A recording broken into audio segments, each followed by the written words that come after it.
Guys எங்கள் ஊர்லமே 21 கோயில் கூட அதுக்காண்டி நானும் என் ஹஸ்பண்டும் முந்தின நாளே போயிட்டோம். அங்கே போயிட்டு திங்கக்கிழமை வந்து அவ்வளோ கிராண்டாக இருக்காது, படம் தான் போட்டிருந்தாங்க. செவ்வாய்க்கிழமை மதிய கிளம்பி போனோம். ஒரே அலப்பறை தாங்க முடியல. சித்தப்பா பொண்ணுங்க, அத்தை பொண்ணுங்க, அப்பா அம்மா எல்லாம் பயங்கர ஒரு ஒரே ஃபோட்டோஸ் தான். ஃபோட்டோஸ் எடுத்து ஃபோனுக்கே வெடிச்சிரும் போல் அழுவு வந்துடும், அந்த அளவுக்கு ஃபோட்டோ எடுத்தோம். அதுக்கப்புறம் சாமி கும்பிடுறதே கவனிக்கல. அப்புறம் சாமி கும்பிட்டுட்டு நாங்கள் சாப்பிட போனோம். எல்லோரும் உட்காந்துட்டாங்க. நாங்கள் கடைசி வந்து உட்காந்து சாப்பிட்டு வீட்டுக்கு வந்துட்டோம். அப்புறம் நைட்டு கிளம்பணும். நைட்டுக்கு வந்துட்டு சாமி வந்து தீர்த்தம் எடுத்துகிட்டு வருவாங்க, அவங்க பின்னால் போகணும்.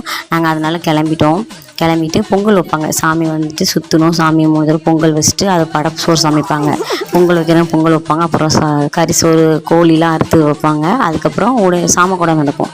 சாமக்கூடம் வந்துட்டு 12 to 1 மணி நடக்கும். அதுக்கு வந்துட்டு நம்ம வீடியோ எடுக்கலை, ஆடெல்லாம் பலி கொடுப்பாங்க. அதுக்கப்புறம் மட்டும் தான் வீடியோ எடுத்தேன் சாமி ஆடும்போது. அதுக்கப்புறம் எனக்கு தூக்கம் வந்துச்சு. இங்கே வந்து இந்த கும்பகரின்னு சொல்லுவாங்க, அதெல்லாம் ஆட்ட வச்சுருக்காங்க. அதெல்லாம் பார்க்கல, கொஞ்சம் பேட் வேர்ட்ஸாக இருக்கும். அது இந்த கிராமங்கள்லாம் அதிகமாக வைப்பாங்க. அதுக்கப்புறம் வந்துட்டு அது வந்து 4:30 வரைக்கும் நடக்கும். பாப்பா அத்தம்மாலாம் உட்காந்து பார்த்துட்டு இருந்தாங்க. நான் வந்துட்டு எனக்கு பயங்கர தூக்கம். என் ஹஸ்பண்ட் தூங்கிட்டாங்க, அவங்களுக்கு பார்க்கவே வரல.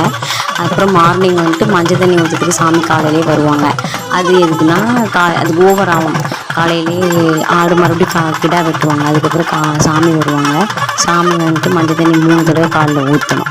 ஒவ்வொரு சாமி வருவாங்க, 3 தடவை ஊற்றணும். அதுக்கப்புறம் கோயிலில் பூஜை நடத்தி கொடை ஓவர் பண்ணிடுவாங்க. அவ்வளோதான்.